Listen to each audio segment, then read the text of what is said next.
Hi, love. It's so good to see you. I am here. It's been a long time. The winter has called me inward, and I have been happy to be there. So, a couple of things are new with me if you've followed my journey thus far as a person instead of just content. I have been cleared of the need for a pacemaker for the time being and forevermore in my willful space. Everything is always pointing to vagal. It always has pointed to vagal. So as I learn about, dealing with that, I'll share more with you. But also my dog, who you can probably hear walking around, he is 13 years old. He's a lab. He's the big lab too. He almost died. We had an appointment to put him down. Actually, couldn't breathe, eat, or function for 20 hours just laying with his dog that I wouldn't leave, who was on his deathbed. And out of nowhere in the middle of the night, after literally hours of laying hands on this dog and screaming, begging of Holy Spirit to come back to life in this dog, he just got up in the middle of the night. And ironically, the vet who we had appointed to come out the next day called and said she wouldn't be able to make it because she had COVID. And I was like, thank you. He is still walking around. So miracles happen. He's my boy. He's a best boy. So, hi. I want to talk to you today about a couple things. My work, Sam Bachman's work.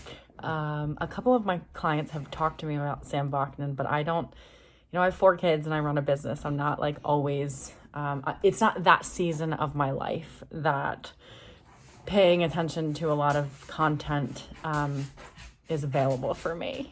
I've been through grad school. I've been through the whole thing where content absorption was everything, and I love it. I'm excited, but my season thus far at this phase hasn't been paying attention to stuff like that. So I did finally, when one of my clients said, you must know Sam Bachman. I said, no, I have no idea. I researched him, and as far as I can tell, the first 30 seconds into the first video that I saw of him, I thought, oh, funny, a narcissist teaching about narcissists. It was very clear to me energetically that he was a narcissist. And then about an hour into that video, he specified that he actually is, and his mental identity is a narcissist. But in one of the documentaries that I watched about him, he is actually a more along the lines of a sociopath. But the sociopathy, I would say, for him extends past narcissism to the degree that 1, he can use it to his own benefit, and 2, and this is just my interpretation of him, he can actually, because he's kind of a layer removed, even though he identifies as a narcissist, he's a little bit of a layer removed from it. And I think that gives him a good, it's almost like the individuation phases, in the sense that maybe he actually individuated from narcissism to a phase of sociopathy, but he can still see the patterns of the narcissist in him, although he mentally identifies as a narcissist. So, in that context, let me just throw this out there. One of the things that he says that I feel in my bones and every fiber of my being to be true, and I have my own interpretations of what this would even mean beyond that, but he says that a narcissist, a borderline is a failed narcissist, a codependent is a failed borderline, and an avoidant is a failed codependent. And as somebody being raised in the lineage of true psychopathy, true narcissism, that feels incredibly true for me to feel that sequential thing. But also I think being raised by a narcissist, when I was 19 years old, I took the MMPI and it said that I had borderline personality disorder. And if you read Earn Your Luck, you know about this aspect of my journey, but my professor just laughed it off because on the big 5, I was this perfect character, except I was highly neurotic. And perfect meaning normally it's more, I'm an extrovert, I am open, I am conscientious, so I'm empathic. All of these things were oh, this is a good human, except this neuroticism that I displayed. So he kind of laughed it off and said, you're not borderline. But now, years later, it makes a whole lot of sense to me. And I specifically work with codependents primarily. And a lot of times they identify as empaths. And at some point on that empathic journey, they have to become avoidant just so they can feel their own embodiment of what that is, right? So I would even, I 100% believe in Sam's interpretation of that. And also, I would say that as a person raised in that demographic, I personally have gone through all of those phases and individuated from all of those phases. And I would say maybe I'm on the tail end of an avoidant phase, to be fair. I have my whole little life, this life, but it has not necessarily thus far, and it's been fine because I appreciate my cocoon and I know who I am in this place. In this position, and I'm happy to stay in this position. There's nothing for me personally in a level of internal peace that needs to change. I don't need more friends. I don't need more attention. I don't need more things, right?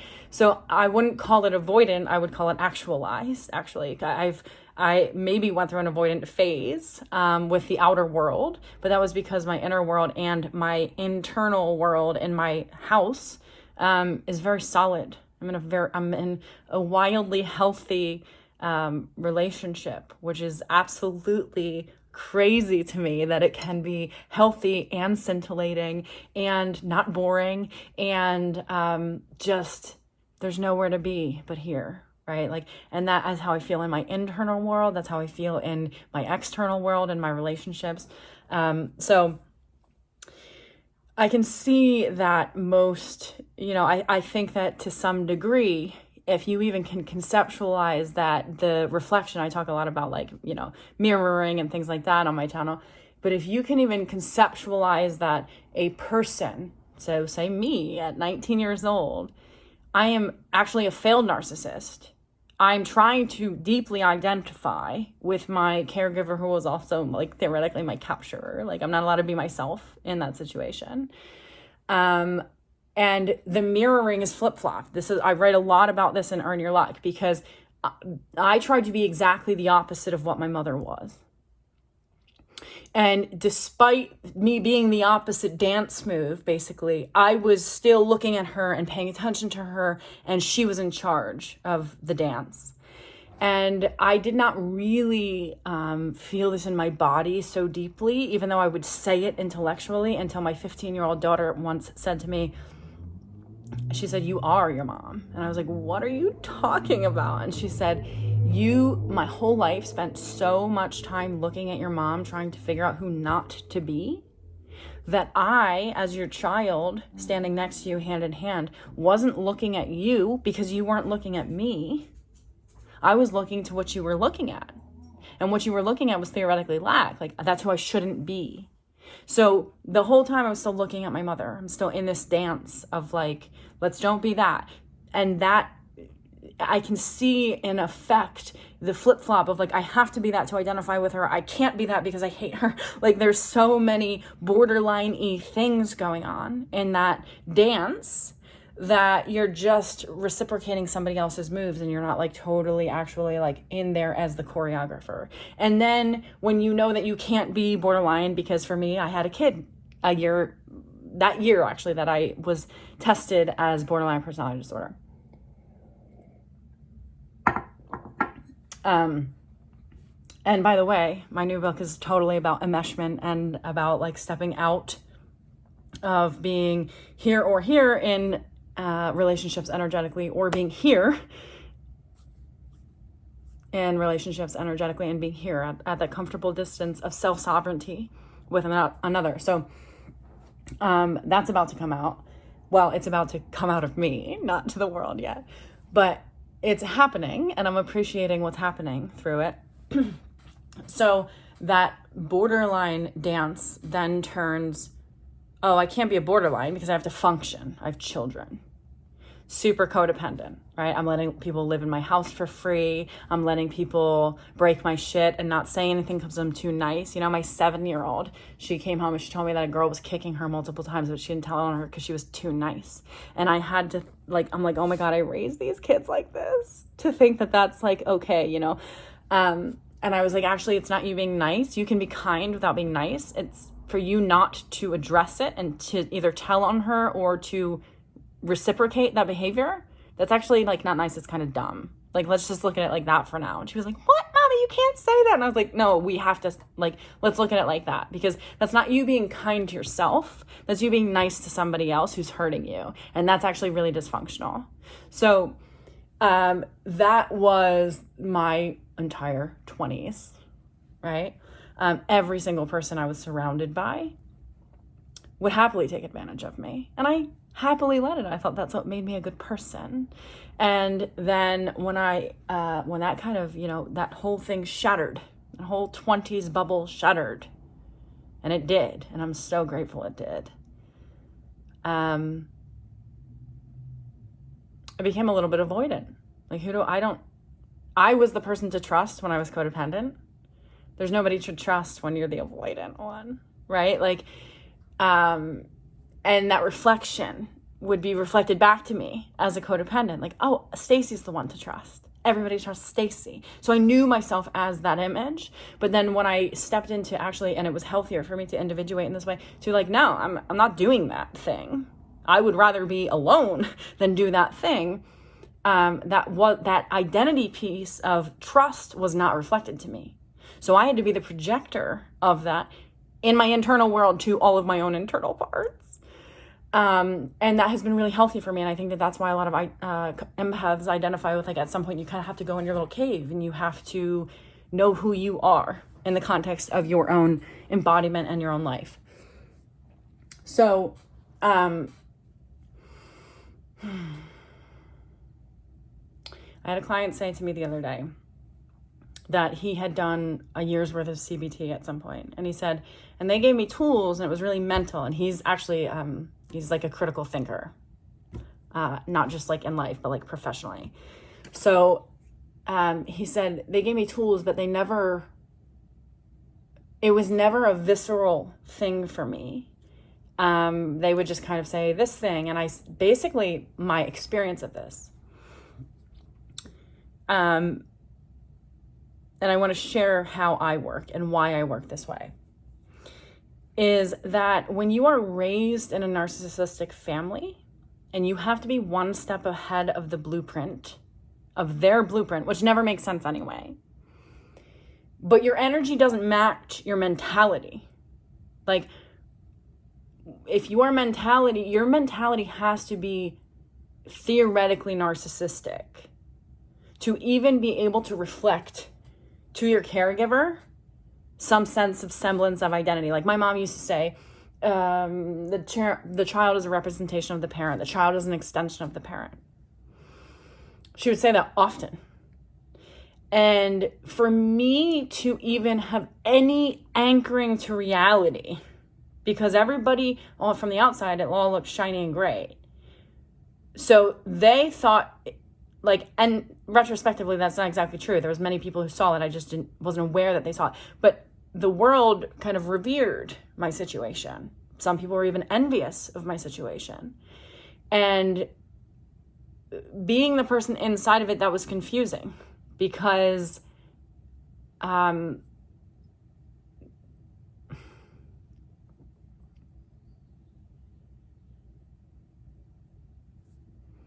this is where I'm going with this.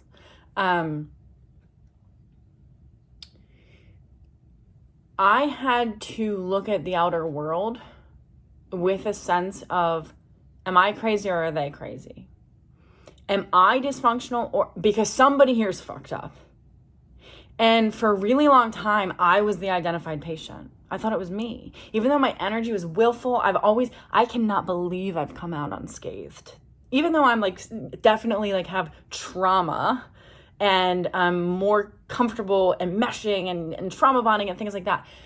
On a level of personhood and who I am, the reason that I was always so triggering for my mother was because I was exactly who I am. And that's exactly what she took away from me, as much as she could. But I was always there, like, kind of fighting. Like, I'm still breathing, bitch. What are you gonna do? Like, and that makes you feel crazy. Like, who's crazy here? Somebody's crazy. So I work with a lot of people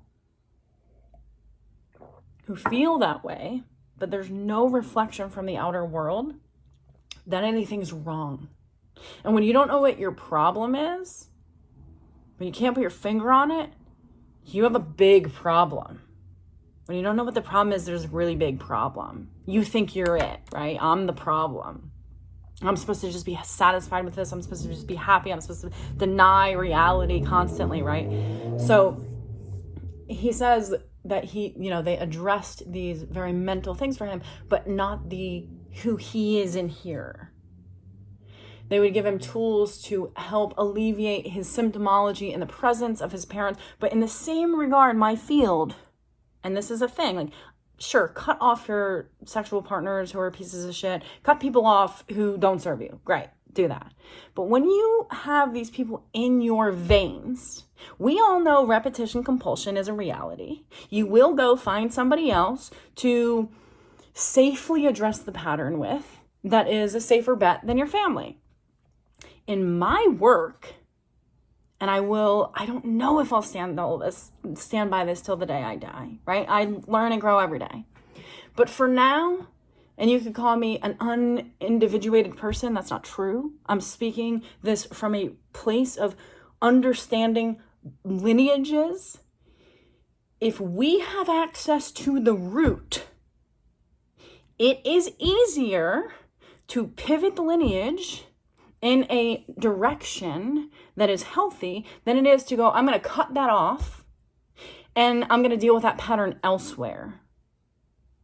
Wherever you go, there you are. You can't run from the pattern. If you were raised by a narcissist, it's going to show up by you're going to get into a healthy relationship and become a narcissist, or you're going to get into a narcissistic relationship and become a codependent. Those are basically the two options. If you're relatively unscathed, maybe you can tolerate a healthy relationship. And then you then you become equal. I think that's what happened to me, that the codependent narcissistic paradigm is not the thing. And I think that's what's happening in the borderline, right? It's this insane flip-flop, head to head, like side to side of the brain. And that's what all of Earn Your Luck, a field guide for living beyond your narcissistic parents' wildest dreams, is about. So I'm grateful to do the work to know that when I get in my body, because what's more true is that in the presence of these people, I'm going to even position to say that we feel in their presence how they feel but deny. So as somebody who has empathy, we will feel their nervousness, their anxiety, their disconnection, their separation, their complaining, their thoughts about lack, their everything's not going right, what's going on here. We will feel that agenda. There's an agenda of the body to soothe itself somehow. And rather than addressing it as we feel what they feel, we go, oh, they make me feel this way. Both are in tandem for sure. But if you can be in position enough to be in your container enough to know, oh, I'm feeling how they feel. I'm not feeling myself around them, because myself has to be absent actually at first to be in the presence of that person, because they're absent, right? Like, so you both have to be absent. If one of you is present, probably somebody's going to get hurt. So at first, to know that you feel how they feel. And it doesn't really have anything to do with you. You're just picking up on vibes, right? So there's a more power position in your own sovereignty to know, I am in here and I am feeling what they feel with my vessel. I am not feeling this way around them. Because if we cut off the source of our access to healing, and if you're lucky, maybe that source will cut you off, right? And then you don't have to think about this question. But I just personally believe that if we cut off the source, that we have the most impact on our healing, which is the root. It's the original person. Or if we can modify that behavioral change, and if we can modify the internal landscape about what that behavior meant in the first place, we're on a path to true generational healing. everybody's got their own journey. And I have zero judgment about people who go no contact with their family. But I personally believe that that contact is the very thing that we've been missing. And to say, okay, well, I'm going to be in charge of the cutoff is just as it's just as much psychopathy as a narcissist discards. Right? To me, anyway. And this is not true for me in, I've definitely cut off people in my life. But when it comes to being in your veins and in your patternings, and it is your family system, I think the cutoff method is, at best a Band-Aid. And I don't think it leaves a legacy in the way that it can be left and kept, actually, or redesigned by us actually getting into the presence of the pattern, which we've never been allowed to do because, God forbid, you acknowledge the reality, then you are in trouble. But if you can become in the presence of the pattern instead of the absence of the pattern, you can pivot the pattern, and then your children are watching.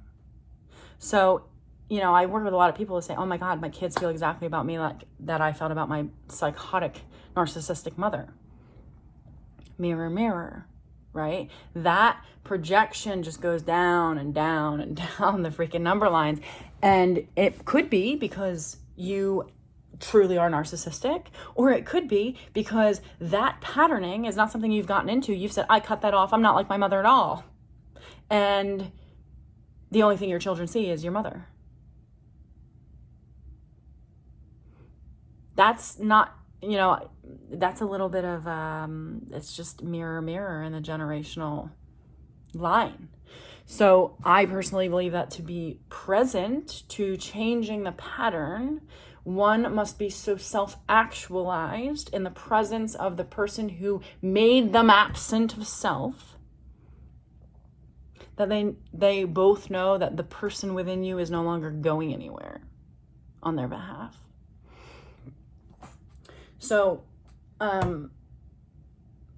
that's my work in effect. Oh, this is one of the fun things. Okay, so I see Sam Bachman, love his content. One of the things that I watched of his was, it's a video called Borderline's Miracle Healing. And he talks about how borderlines often get well through therapy, through life. They tend to get well.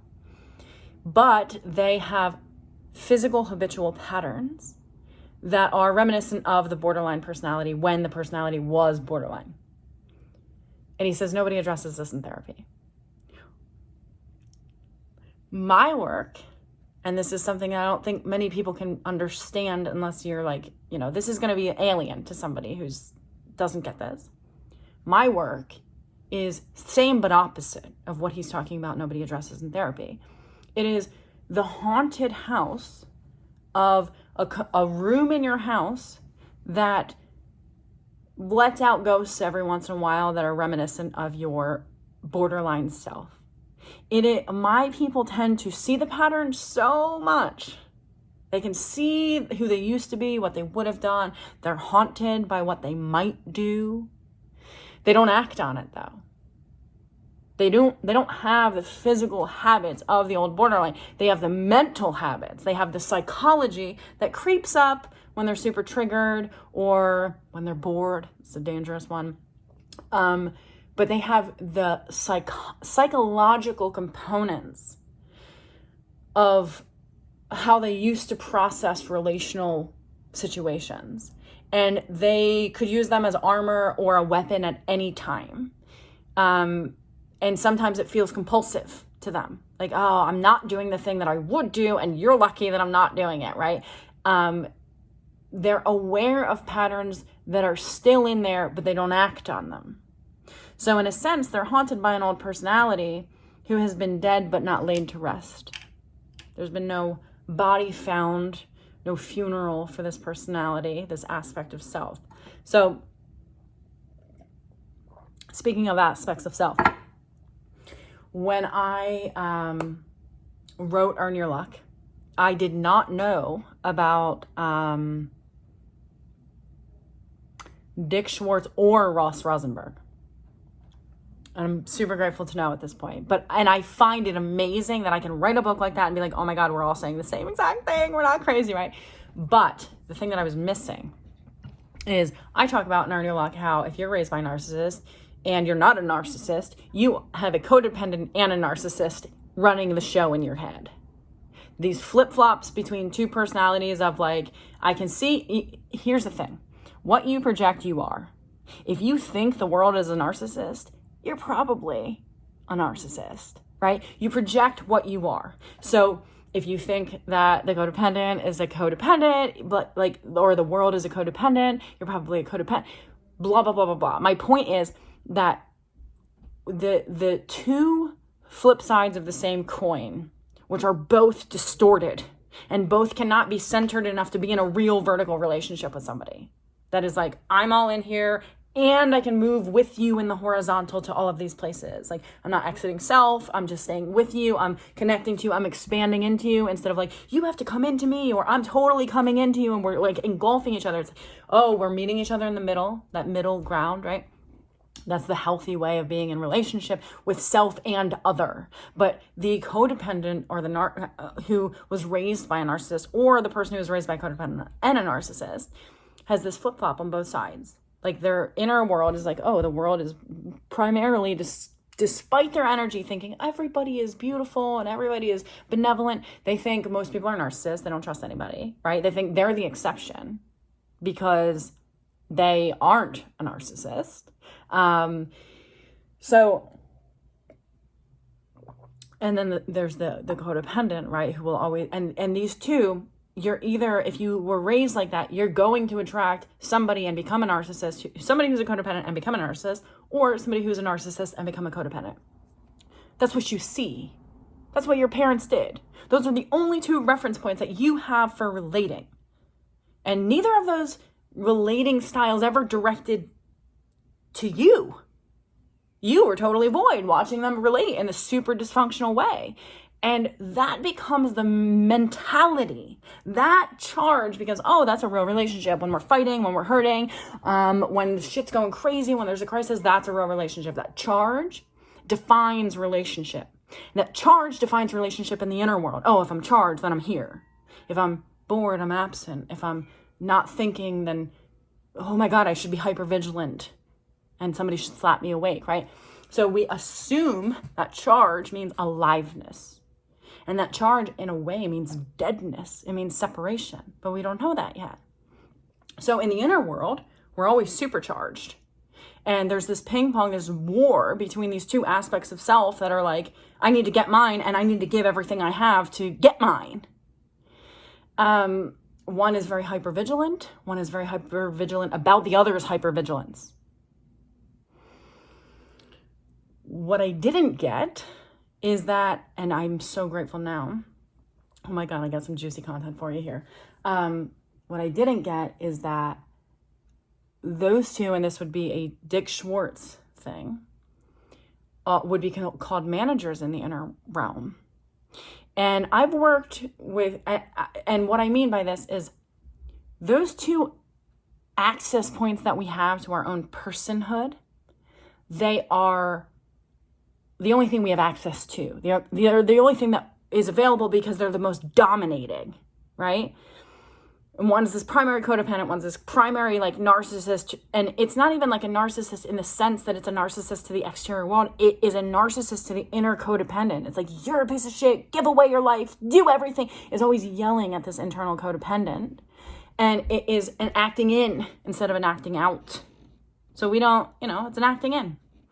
So there are aspects of self behind these managers, and Dick Schwartz would call them exiles. And I have been working with specifically a very visceral exile that came to me, and I literally could not believe that I could feel the weight of her on my leg. I could feel her breathing. She's an androgynous her, but she's me, and she's young, and she has words that were used against her in the limited words that she has. So she doesn't believe that the truth is worthwhile. She doesn't trust herself to speak anything.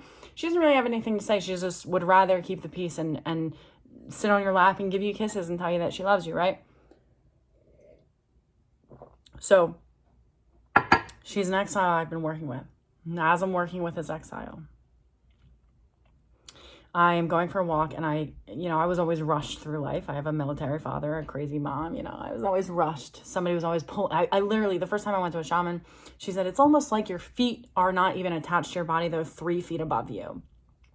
And my experience of life was being drugged through every place I've ever been. Like, I would just be thrown places. I had no idea where I was going. I would just end up there and be like, what? I don't even know these people. I'm just like here alone, right?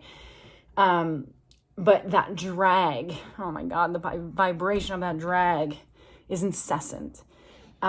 So I'm working with this exile who I realize is an inner me that one night I'm walking super fast. I feel my feet are hurting, and all of a sudden I just decide, okay, I'm going to believe you. Your feet hurt. Let's slow down. Like in my family line, that would have been like, move your ass. I don't give a fuck that your feet hurt, which is fine. I have 4 kids. I get it. It's like when you're on a mission, you're on a mission. But in that moment, when I could pause, I could use that time for self. I could believe myself and say, you know what, we're just going to be slow here. I gave that to myself. And I didn't do it the way that like I would sometimes with my toddler, like, okay, we're on a mission, like, let's go. Even though I'm letting you explore and doing the right thing, I am energetically like, hurry up, let's go. We're on a mission. So I'm kind of with my mouth being that two-sided being, like, oh, okay, it's nice that you're exploring, but also like, okay, we're going, come on. Like the energy is like, let's move. I didn't do that to myself. I gave myself time to go slow. And I really let myself realize, I walked by all these places through the eyes of my 18-month-old self, and I realized that if I would have been given the opportunity to rest and go slow, I mean, I was woken up every morning at a time that nobody should be and dropped off at a stranger's house who didn't feed me, left me in a car seat. Like, I've never been able to live at my own rhythm. So I realized I walked by this school and I was like, oh my God, my 18-month-old self is actually curious to go up there. Even though it's really big, it doesn't seem scary when there's no people here. Like if I was given the opportunity to go for a walk at 18 months and be like, oh my God, there's this big building, I'm going to walk up the stairs, I would have been curious rather than afraid. And that rush, that thing that happens in my body, that's always the rush, that's leftover residual from relationships like that. I tend to still inhabit that. And I also realize that if I would be allowed to go slow, I would be curious about big things instead of afraid of big things.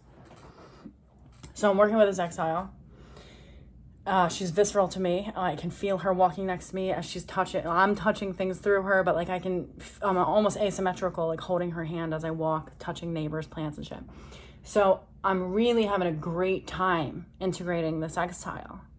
And like, I'm even going to strap her into the car seat. Like, she's here with me. I'm here with her. I'm going to let her know I believe her. I believe her. She's the silent one. And she's not the seer either. She's the silent one who in her own way has been pulling a lot of strings. So in internal family systems, this would be called an exile. And I contacted Sam Bachman. We're supposed to do a video in May about this. And I'll let what happens with that happen, and I'm excited to share what I intend to talk about in that. But I talked to him specifically about the introject. Like, the introject is so real to somebody who has been narcissistically abused. It's like another voice inside of their head, and they refer to that voice before they refer to their own thoughts. So I want to talk about that because a lot of my demographic has what Sam would call a psychopathic overlay. When you're in an abusive relationship with a narcissist, or you are exposed to narcissistic abuse, there is this, I would call it the veil. That's the veil, right? That's like, this is the filter that I see the world through. And it's not because it's mine. It's because I have to, because I depend on you and I'm yours. So I want to talk to him about that, but I talked to him about the specifically the introject. And one of the fascinating things, he did a video like a week later, which could piss me off, if I was a different person. I'd be like, what the fuck? You should have saved that for the video that I'm going to do. But it's great because it's great information and everybody needs it. And again, I don't talk about narcissists a lot because the vibe is just so hellish. It's like there's no end point, so what the hell is the point of talking about it? But I do want you to hear the integrative aspect of this. So Sam posted a video, and I forget what it was called. I forget what it was called. Oh, no, I don't. It was called how to like get out the serpent's voice in your head or something. Again, this is Sam Vaknin, Vaknin. And he said that the silent one, and this comes right after I'm like working with his silent exile. The silent one in you is the real you, and the active voice is the narcissist. That's the introject. So you can distinguish the two by which one's silent, which one's active, which that seems obvious to me, right? But then, you know, there's some somatic exercises that you can say, take that voice and move it to like your big toe or your third toe and recognize like how it would have to speak from that space. And would it be so believable? Because most of us are based in reason that if it comes from your head, it's like, oh, it's believable. If it comes from your toe, it's like, oh, I can just push that aside, right? So you can move the voice to different aspects of your body and see what happens, which is a somatic exercise. But Sam says, and this would be like more along the lines probably of internal family systems work, basically transfer the voice of the inner narcissist to the silent one. And if I did that, it's so hysterical because it would be like my mother's talking head on this little amazing body, and it would be no different than my 3-year-old being like, I'm not gonna play with you anymore. And I would just want to pick him up and be like, you're so cute, I love you, right? Like, it's cute, it's funny, it's bizarre, it's not real, it's not based in reality, it's a lie, right? It's like, this is in the moment, you can't contain your emotions, so it's a lie.